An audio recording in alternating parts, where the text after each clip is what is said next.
नमस्कार।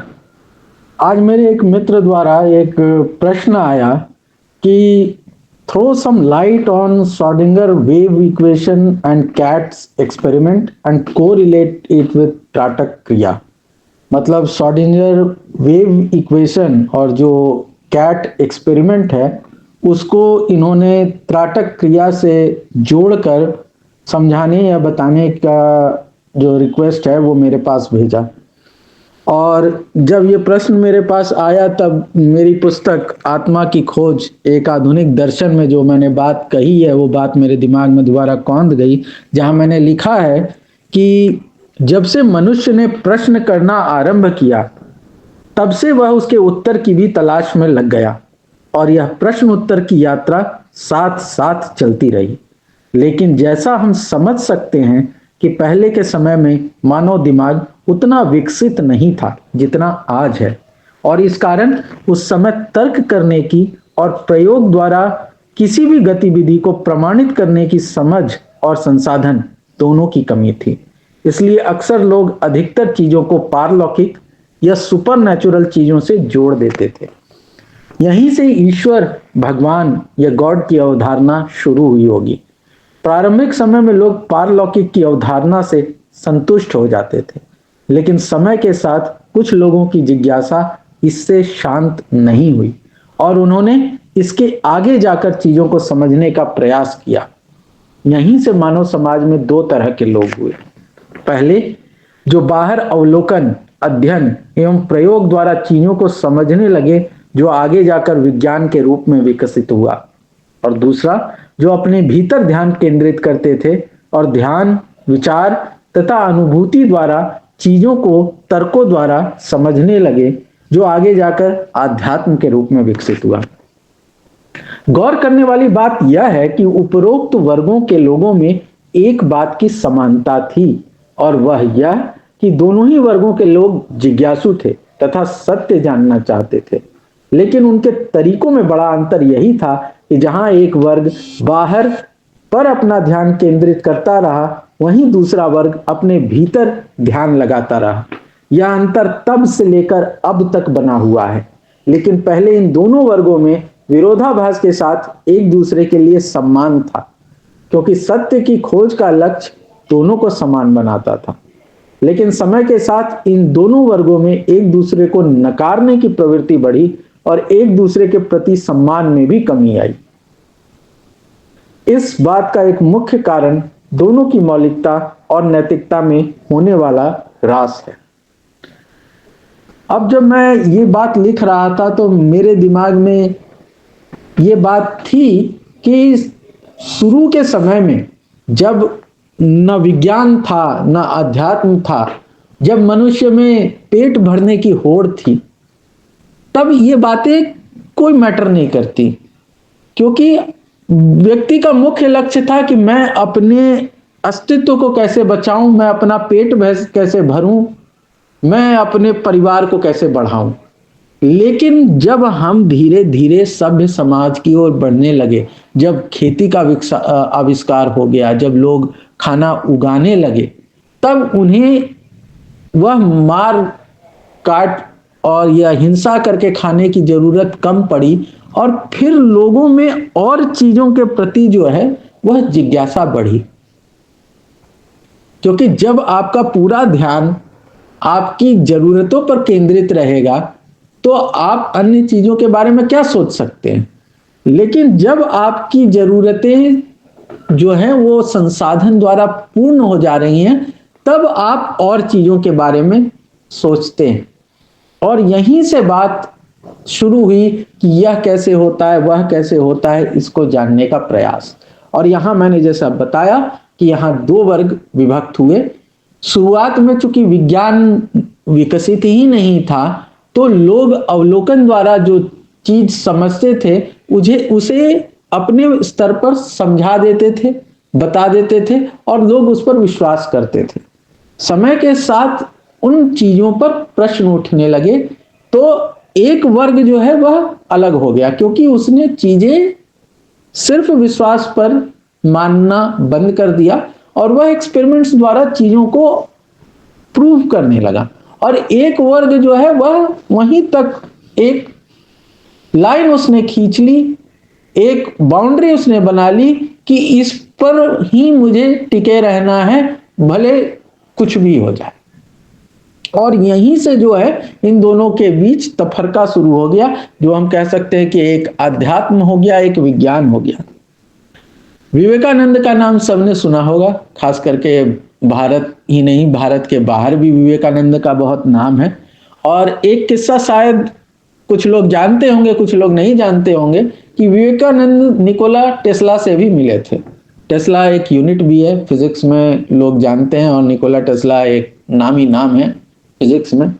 और टेस्ला काफी प्रभावित हुए थे विवेकानंद के वैदिक कॉस्मोलॉजी की बातें सुनकर।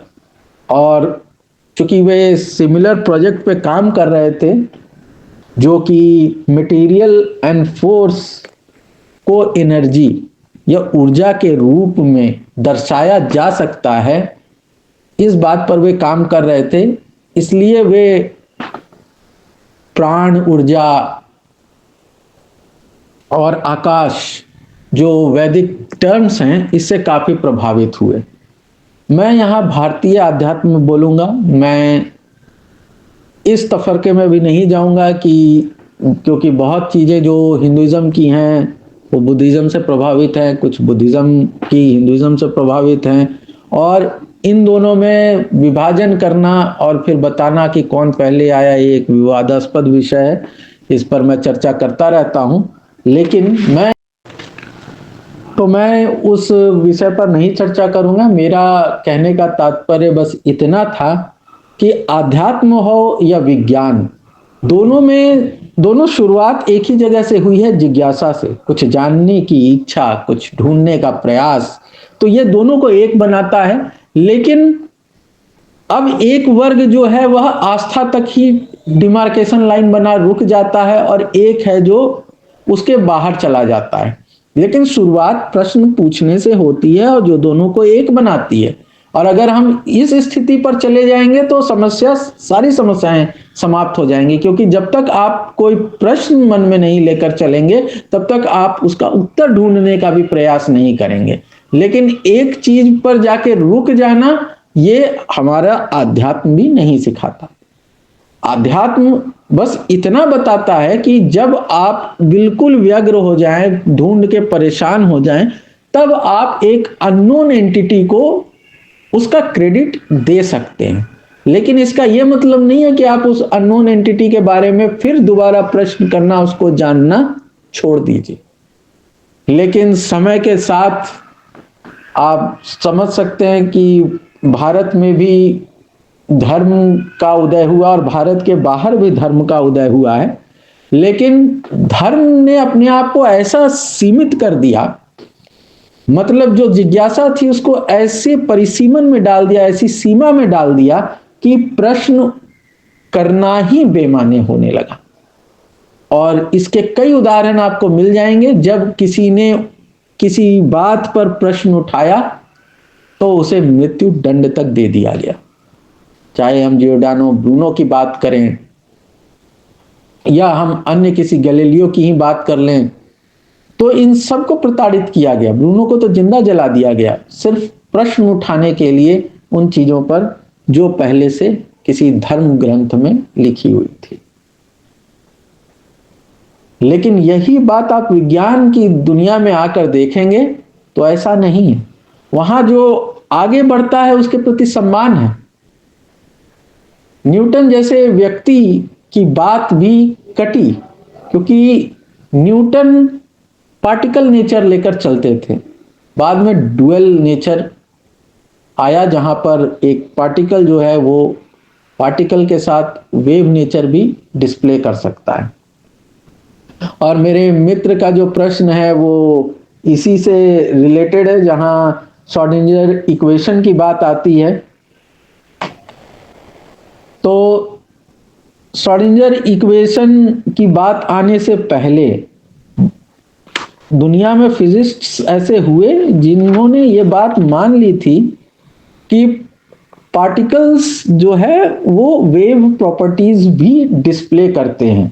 और इसमें एक नाम डी ब्रोगली का भी आता है, जिन्होंने एक इक्वेशन दिया था वेवलेंथ का, lambda is equal to H by M V, where H is the Planck's constant और एम मास है, वी वेलोसिटी।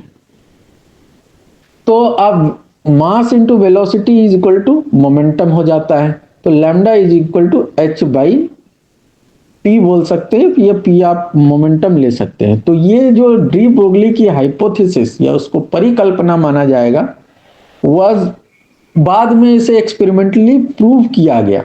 साथ ही आइंस्टाइन हुए, जिन्होंने इलेक्ट्रॉन्स के साथ एक्सपेरिमेंट करके ये बताया कि वो भी पार्टिकल के साथ वेव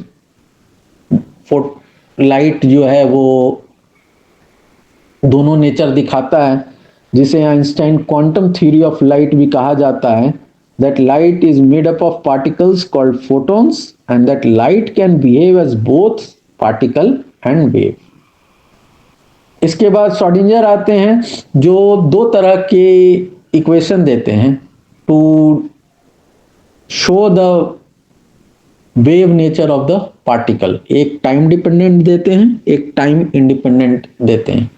हालांकि इसके बाद की भी डेवलपमेंट्स है, जहां different electrons of the same atom के लिए वो बहुत सटीक वैल्यू नहीं दे पाता, बट श्रोडिंगर वेव इक्वेशन को उसके यूज में नकारा नहीं जा सकता। उसकी बहुत से यूज हैं और वह बहुत सटीक वैल्यू देता है जब हम किसी एक वेव या एक पार्टिकल के वेव नेचर की बात करते हैं। लेकिन जैसा हम जानते हैं कि जब भी कुछ नई चीज की खोज होती है, जैसे क्वांटम फिजिक्स जब एग्जिस्टेंस में आया, तो इसने साइंटिस्ट तक को हिला के रख दिया। और इसमें कुछ लोग, कुछ वर्ग ऐसे थे, जिसमें डेनमार्क के कोपेनहेगन में कुछ साइंटिस्ट का नाम आता है, जिन्होंने अलग अलग तरह की बातें कर इन चीजों को जो है वो इन पर कमेंट करने का काम किया। उसे कोपेनहेगन इंटरप्रिटेशन के नाम से जाना जाता है, क्योंकि जगह कोपेनहेगन थी, वहां के लोग, तो उस इंटरप्रिटेशन के नाम से जाना जाता है। तो इसी से संदर्भित जब श्रोडिंगर ने अपने इक्वेशंस दिए और उस पर कुछ कोपेनहेगन इंटरप्रिटेशंस आए, तो उसको समझाने के लिए उन्होंने एक कैट्स एक्सपेरिमेंट, एक मानसिक एक्सपेरिमेंट किया उसको समझाने के लिए। वह कैट्स एक्सपेरिमेंट ऐसा है कि एक हाइपोथेटिकल सिनेरियो है, जिसमें कि एक डब्बा है, उस बंद डब्बे के अंदर एक रेडियो एक्टिव एलिमेंट रखा जाता है, जिसकी प्रोबेबिलिटी कि वो डीके करेगा 50% है, और वो डीके नहीं करेगा उसकी प्रोबेबिलिटी 50% है।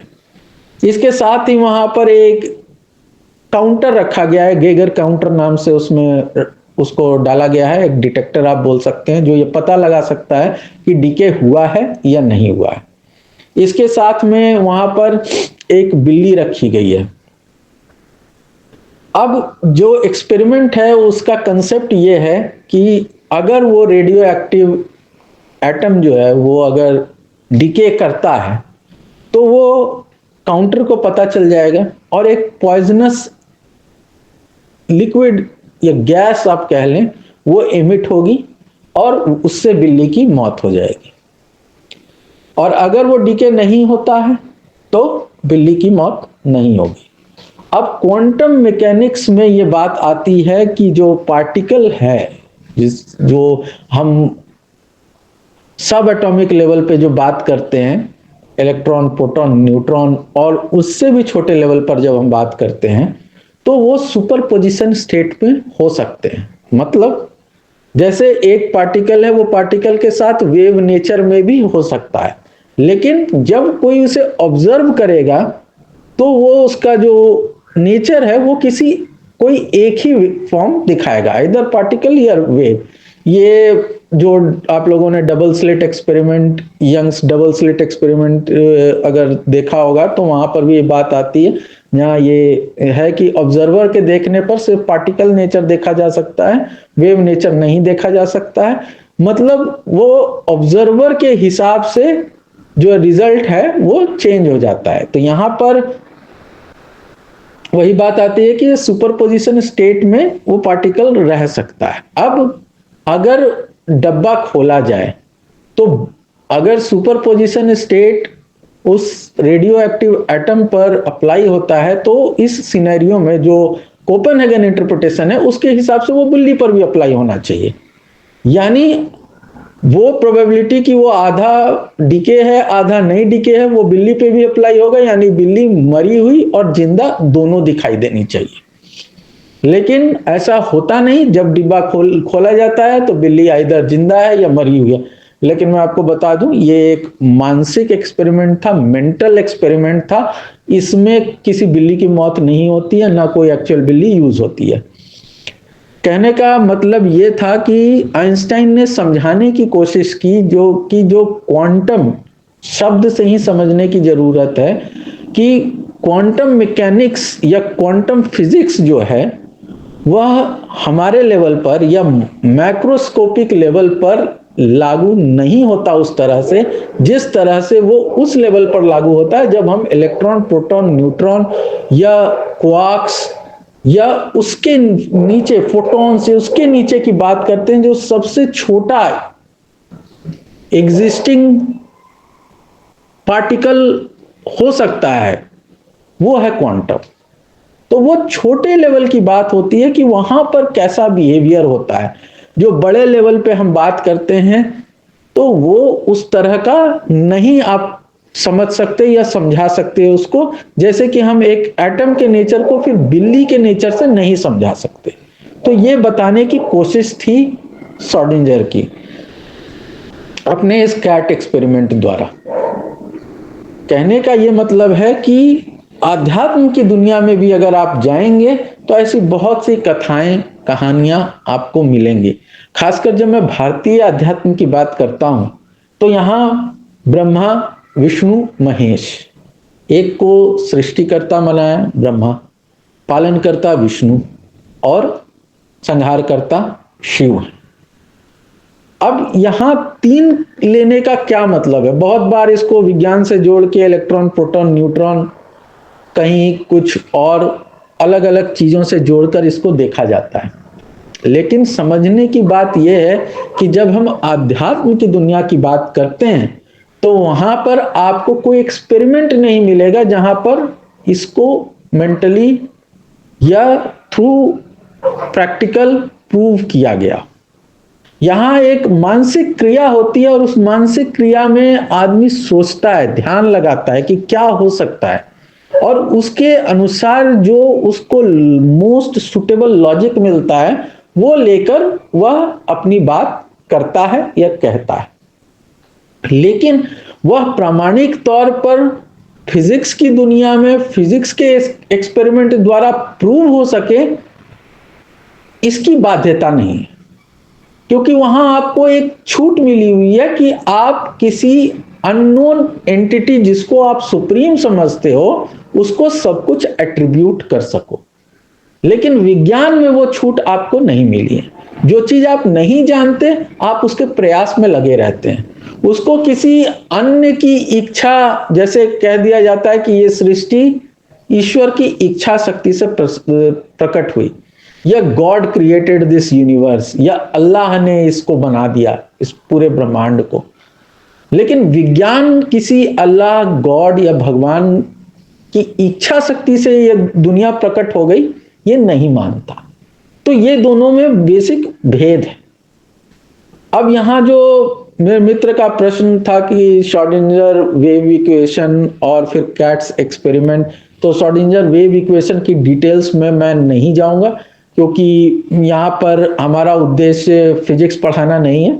लेकिन हाँ, मैं इतना जरूर बता देता हूं कि ये जो डुअल नेचर है, पार्टिकल एंड वेव नेचर, इसको इंटरप्रेट या रिप्रेजेंट करने के लिए मैथमेटिकली और कैलकुलेशंस को इजी बनाने के लिए श्रोडिंगर ने दो इक्वेशन दिए, एक टाइम डिपेंडेंट है, एक टाइम इंडिपेंडेंट है, और इसे हाइड्रोजन इलेक्ट्रॉन्स पे एक्सपेरिमेंटली प्रूव भी किया गया। और आज ये मान्यता प्राप्त एक्सपेरिमेंट्स हैं, इक्वेशंस हैं जो क्वांटम की दुनिया में बहुत महत्व रखते हैं।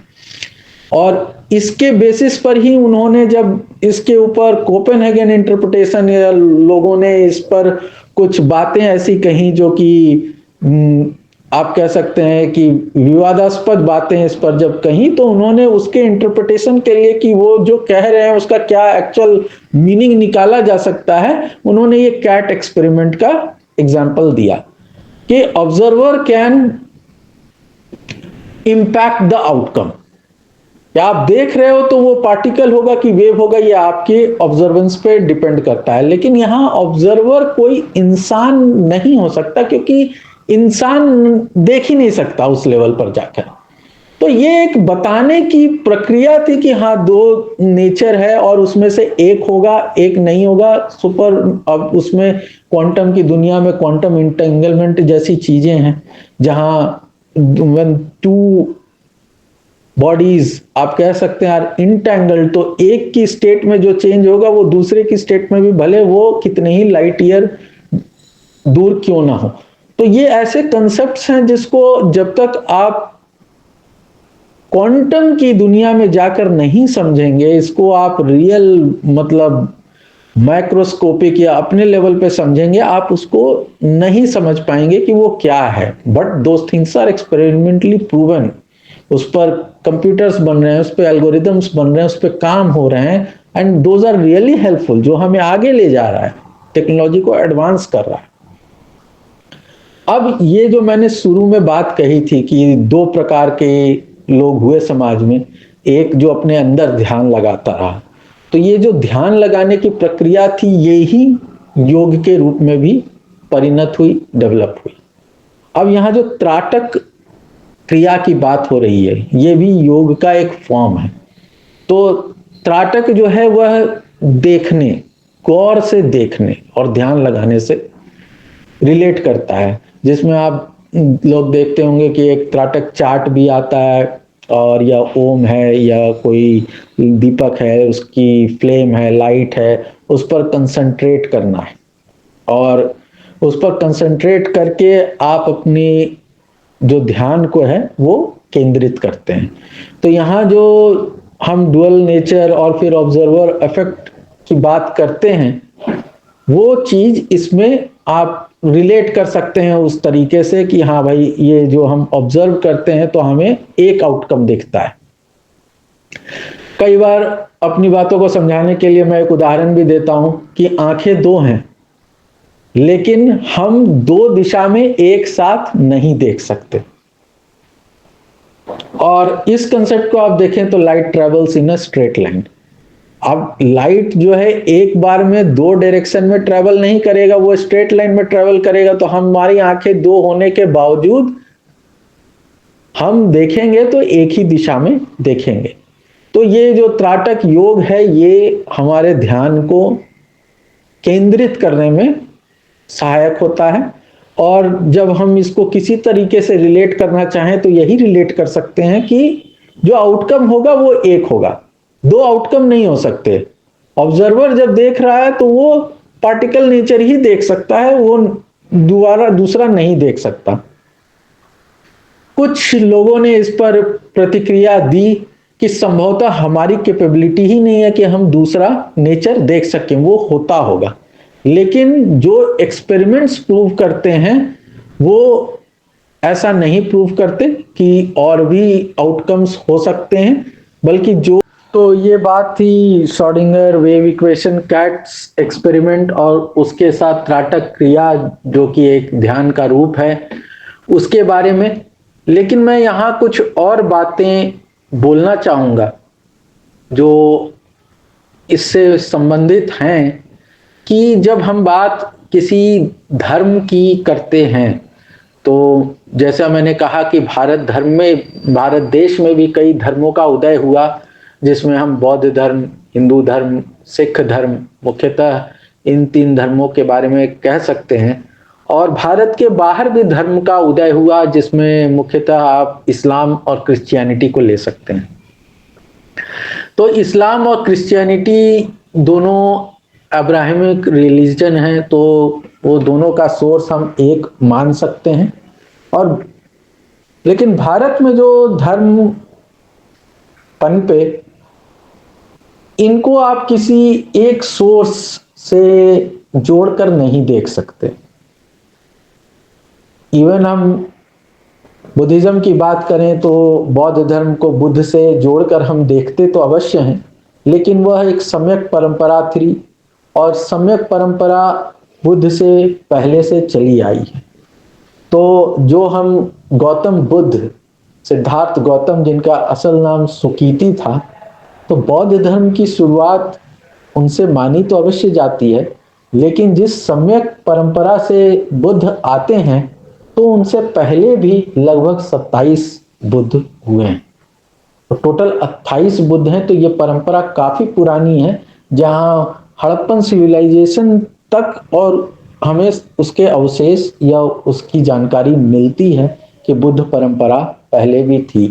तो बुद्ध कोई नाम नहीं है, बुद्ध एक उपाधि है जो उस सीमा पर पहुंचने पर प्राप्त होती है जो बुद्धत्व कहते हैं, जो इनलाइटनमेंट कहते हैं, जो ज्ञान की अवस्था है उसको कहते हैं।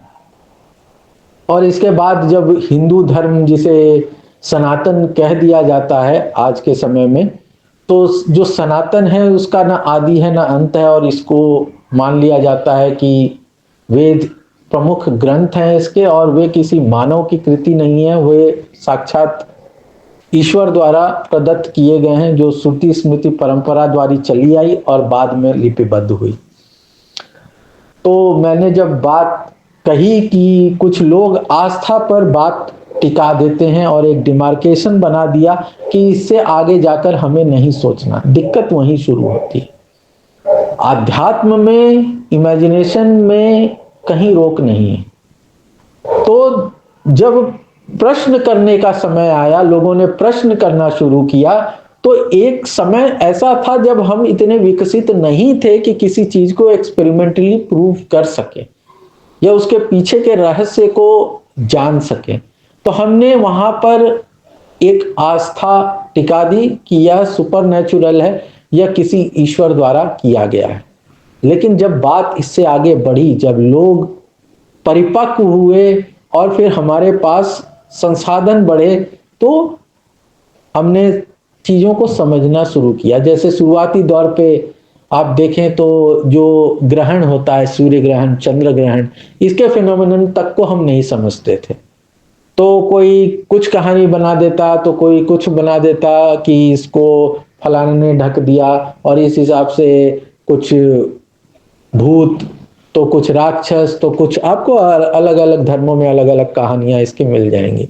लेकिन जब हमने इसके रहस्य को धीरे धीरे समझा कि कैसे पृथ्वी सूर्य की परिक्रमा करती है, चंद्र पृथ्वी की परिक्रमा करता है, और जब तीनों एक सिद्ध में आ जाते हैं तो सूर्य ग्रहण और चंद्र ग्रहण की जो स्थिति है वो होती है।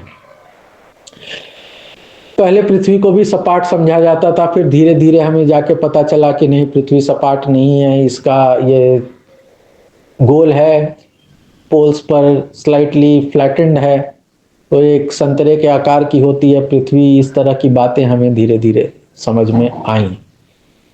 और आज भी आप देखें तो बहुत सी बातें हैं जो हमें अभी तक समझ में नहीं आई हैं, लेकिन एक बात है कि ईश्वर ने सब कुछ किया है, ईश्वर परम सत्ता है, उसकी मर्जी के बिना कुछ नहीं हो सकता, और उसकी लीला वही जान सकता है, कोई दूसरा नहीं जान सकता। तो जहां हम इस तरह के कंसेप्ट्स में चले जाते हैं तो जो विज्ञान है वहां से अलग हो जाता है, क्योंकि वह इस बात पर आश्रित नहीं होता कि ईश्वर की लीला है, और ईश्वर की लीला तो ईश्वर ही जान सकता है। हालांकि जब हम आध्यात्म की बात करते हैं, और मैं मुख्यतः भारतीय आध्यात्म की बात करूंगा जहां ब्रह्मा विष्णु महेश का कंसेप्ट आया, तो इनके कंसेप्ट्स को भी डेवलप करने वाले व्यक्ति ने बहुत गहरा ध्यान चिंतन तो अवश्य किया होगा। क्यों? और फिर इन चीजों को जब विज्ञान से रिलेट कर आज देखा जाता है तो ऐसा लगता है कि सोच लगभग सेम रही होगी, जो आज एक वैज्ञानिक सोचते हैं और जो उस समय सोचने वाले व्यक्ति ने सोचा होगा, अंतर सिर्फ इतना आ गया कि एक ने वहीं पर आस्था टिका दी और वह रुक गया, और एक उसको एक्सपेरिमेंटली प्रूव कर आगे बढ़ता गया।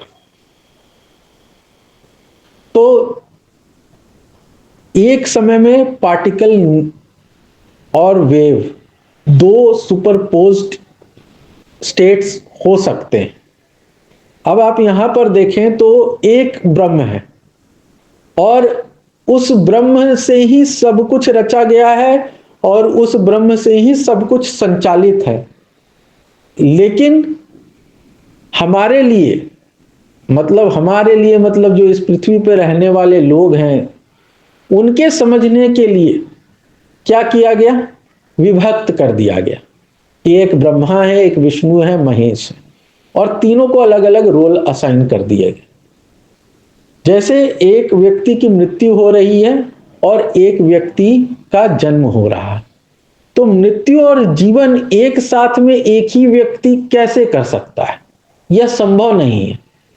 यह समझ पाना बहुत कठिन है कि एक ही है ब्रह्म, वह एक ही साथ मृत्यु में भी है और जीवन में भी है। तो इसको क्या सरलीकरण, इसको सिंप्लीफाई और इजी करने के लिए क्या किया गया? रोल्स डिफाइन कर दिए गए कि जहां जीवन है वहां ब्रह्मा है, जहां मृत्यु है, जहां प्रलय है, वहां शिव है, और जो जीवन और मृत्यु के बीच का समय है, जो जीवन और मृत्यु के बीच का ट्रांजिशन फेज है, वह विष्णु का है जो पालन करता है। जब हम एक और एग्जांपल दूंगा फिजिक्स का ही, जिसमें ट्रिपल पॉइंट बोला जाता है। ट्रिपल पॉइंट मींस वो पर्टिकुलर टेम्परेचर है जहां पर सॉलिड, लिक्विड और गैस फॉर्म ऑफ वाटर एक साथ में प्रेजेंट होते हैं। और आप समझ सकते हैं कि तीनों स्टेट प्रेजेंट है, और इसे अगर हम ब्रह्म मान लें कि ब्रह्मा विष्णु तीन स्टेट हैं, सॉलिड, लिक्विड, गैस। जैसा मैंने कहा कि जिसने भी सोचा होगा उसने दिमाग तो अवश्य लगाया होगा, क्योंकि तीन ही क्यों आया? ब्रह्मा विष्णु महेश तीन ही क्यों आए? और तीनों एक से ब्रह्म से निकल रहे हैं। पर ब्रह्म एक है। वेद में देखें तो ब्रह्मन की बात हुई है, वहां ब्रह्मा विष्णु महेश का बाइफर्केशन नहीं मिलेगा आपको। तो वो ब्रह्मन से ही ये तीनों का प्रादुर्भाव हुआ है। कहीं पर आप देखेंगे कि शिव को मेन ब्रह्मन के इक्विवेलेंट कर दिया गया है, कहीं ब्रह्मा को, कहीं विष्णु को, लेकिन एक ब्रह्म से फिर तीन बाइफर्केशन ये तीन हुए हैं, और इन तीनों को एक शक्ति, एनर्जी दी गई है। अब ये तीन ही स्टेट हैं, सॉलिड, लिक्विड, गैस, तीन रूप हैं ब्रह्मा विष्णु महेश, और तीन स्टेट है लाइफ, डेथ, और लाइफ एंड डेथ के बीच का जीवन, तीन स्टेट्स। तो इन तीनों के स्टेट्स को रिप्रेजेंट करने के लिए तीन बाइफर्केशन किए गए। अब ट्रिपल पॉइंट वो स्टेट है जहां तीनों फॉर्म प्रेजेंट हैं, लेकिन है किसके? ब्रह्म के। तो ये इसमें आपको ये अंतर करना मुश्किल है कि लिक्विड से गैस बना है, कि गैस से सॉलिड बना है, कि सॉलिड से लिक्विड। लेकिन हम सब जानते हैं कि बर्फ अगर हम ले, पानी का सॉलिड फॉर्म, तो जब उसको हीट किया जाएगा तो आप देखेंगे कि थोड़ा पानी बन जाता है और थोड़ा उसमें से भाप निकलता रहता है, और एक ऐसा स्टेट जहां पे आपको हल्का सा बर्फ भी दिखे और उसमें थोड़ा सा पानी का स्टेट और थोड़ा गैस का स्टेट, वेपर स्टेट, ये तीनों स्टेट आपको दिख रहा है। तो इसको एक पॉइंट बोला गया जहां ये संभव है, और वो है ट्रिपल पॉइंट। तो आप ये अपने घर पे कोशिश करेंगे तो संभव नहीं हो पाएगा, क्योंकि जब तक संपूर्ण बर्फ पिघलेगा नहीं, वो पानी नहीं बनेगा, और पानी बनने के बाद ही वो भाप बनेगा। यानी चूंकि हम अपने द्वारा इसको नहीं देख सकते, नहीं कर सकते, इसलिए जिस व्यक्ति ने इन आध्यात्मिक अवधारणाओं के बारे में सोचा, उन्होंने तीन फॉर्म दिया सरलीकरण के लिए। लेकिन यह सरलीकरण आपको दूसरे, जो मैंने कहा कि भारत के बाहर भी जो धर्मों का उदय हुआ, चाहे वो आप इस्लाम मान लें, चाहे आप क्रिश्चियनिटी मान लें, तो वहां पर आप देख सकते हैं कि शुरू में ही ये बात कह दी जाती है कि आपको गॉड पर फेथ होना चाहिए या आपको ईमान लाना है। अल्लाह पर एक अल्लाह है, उसके अलावा कोई नहीं है। ला इलाहा इल्लल्लाह जो आप शुरुआती सुनते हैं, या वो अजान का भी पाठ होता है, ये आपने सुना होगा। तो उसमें यही है कि आपको एक खुदा पर ईमान लाना है, और खुदा के इक्विवेलेंट आपको किसी को भी नहीं कर सकते आप। वैसे ही गॉड की बात है कि एक सुप्रीम है, बाकी सब, even Jesus was the son of God, he is a representative of God, वो गॉड नहीं है। तो यहाँ बहुत से रसूल हुए जो आए धरती पर, रसूल माना जाता है, मैसेंजर ऑफ गॉड। तो ये वो गॉड के मैसेज को लेके आते, गॉड एक ही है, उसको आप डिवाइड नहीं कर सकते। लेकिन ब्रह्म को भी डिवाइड करके सिंप्लीफाई करने का काम यहाँ भारतीय अध्यात्म में आपको मिलता है। जो और जिसने भी इन चीजों को सोचा होगा, उसने, मैं दावे के साथ कह सकता हूं कि बहुत गहन चिंतन के बाद ये बातें कही होंगी। और जो मेरे दोस्त का प्रश्न था, मैं उससे यही बताना चाहूंगा कि जो भी विज्ञान के लोग हैं वो भी एक कल्पना करते हैं। पहले वो कल्पना को जो भी वो देखते हैं उसके बेसिस पर एक गेस वर्क होता है कि संभवतः ये इस कारण से हो रहा हो। फिर वो कल्पना जो है वो परिकल्पना में परिणत होती है। परिकल्पना वो चीज है जो कि आप एक्सपेरिमेंटली टेस्ट कर सकते हैं। कल्पना को एक्सपेरिमेंटली टेस्ट नहीं किया जा सकता। तो जो वो परिकल्पना के फॉर्म में आता है तो उसको हाइपोथेसिस कहा जाता है। Hypothesis means it can be tested experimentally and it can be rejected और accepted based on the outcome. मतलब आप एक टेस्ट करेंगे, परखेंगे उसको, और फिर वो यदि सत्य पाया जाता है तो आप उसको एक्सेप्ट करेंगे, असत्य पाया जाता है तो आप उसको रिजेक्ट करेंगे। तो जो भी साइंटिस्ट होते हैं वो एक हाइपोथेसिस फॉर्म करते हैं, फिर एक्सपेरिमेंटली उसको टेस्ट करते हैं। अगर वो अप्रूव हो जाती है तो इट बिकम्स अ थेसिस और लॉ, वो लॉ हो जाता है। और अगर वो नहीं है तो फिर वो रिजेक्ट हो जाता है। ऐसे साइंस आगे बढ़ता है। लेकिन जब वही बात अध्यात्म में चली आती है तो यहां कल्पनाएं हैं, और उन कल्पनाओं के बेसिस पर जो है आपने कुछ बातें बताई, और जहां आप बताने में अक्षम हो जाते हैं वहां ब्रह्मन आ जाता है, वहां गॉड आ जाता है, वहां अल्लाह आ जाता है। ये बेसिक अंतर है। और हमारी कोशिश ये होनी चाहिए कि हम इस अंतर को जितना पाट सकें, जितना कम कर सकें, उतना अच्छा है। क्योंकि अध्यात्म और विज्ञान की शुरुआत एक ही पॉइंट से हुई है, वह है जिज्ञासा, प्रश्नों का उत्तर पाने की कोशिश। और यह कोशिश लगातार चलती रहनी चाहिए।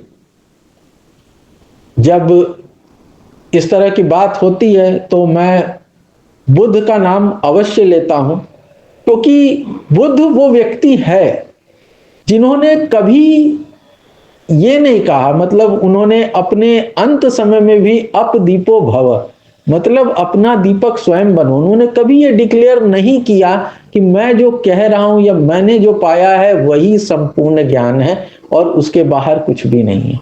उन्होंने जो पाया उसके आधार पर उन्होंने उपदेश दिए, उन्होंने लोगों को बताया, और उनके ज्ञान से बहुत से विदेशी भी प्रभावित हुए हैं। नालंदा तक्षशिला जैसी यूनिवर्सिटी जहां विदेशों से लोग पढ़ने आते थे, इस बात के प्रमाण हैं, और इसके लिखित प्रमाण हैं, इसके उत्खनन किए हुए प्रमाण हैं, आर्कियोलॉजिकल प्रमाण हैं, जो इस बात को सिद्ध करते हैं कि बुद्ध और उनके ज्ञान से भारत ही नहीं, भारत के बाहर के भी लोग प्रभावित थे। कार्य कारण सिद्धांत देने वाले भी बुद्ध ही हैं। ये अगर कोई चीज है तो उसके पीछे कोई कारण है, और जब कारण है तो उसको ढूंढ कर हम उसका समाधान कर सकते हैं, या उसके पीछे के कारण को समझकर हम चीजें क्यों हो रही हैं ये जान सकते हैं। और जब उन्होंने दुख की बात की तो दुख के उन्होंने कारण बताए और कारण के बाद उन्होंने निवारण बताया। हम जब भारतीय अध्यात्म की भी बात करेंगे तो उसमें आपके वेद आएंगे, उपनिषद आएंगे, इनमें भी बहुत सी बातें हैं, पुराण आएंगे, उसमें भी बहुत सी कथाएं हैं। तो जब हम उन कथाओं को एक प्रेरणा की दृष्टि से देखते हैं तब तक तो बात ठीक है, लेकिन जब हम उनको सत्य मान लेते हैं तो बात थोड़ी बिगड़ती है। हमें वो ध्यान रखना है कि प्रेरणा लें, हम आगे बढ़ें, चीजों से सीखें, क्योंकि विकास की प्रक्रिया निरंतर चलती रहती है, चलेगी तो ही अच्छा है। नदी अगर बहना छोड़ दे तो उसके पानी भी खराब हो जाता है। बहती हुई सरिता का जल सदा निर्मल कहलाता है। और मैं आशा करता हूं मेरे मित्र को मेरी बातों से अपने प्रश्नों का कुछ समाधान मिला होगा और आप लोगों को मेरी बात पसंद आई होगी। अपना कमेंट अवश्य देंगे और बताएंगे कि आपकी प्रतिक्रिया क्या रही। बहुत बहुत धन्यवाद।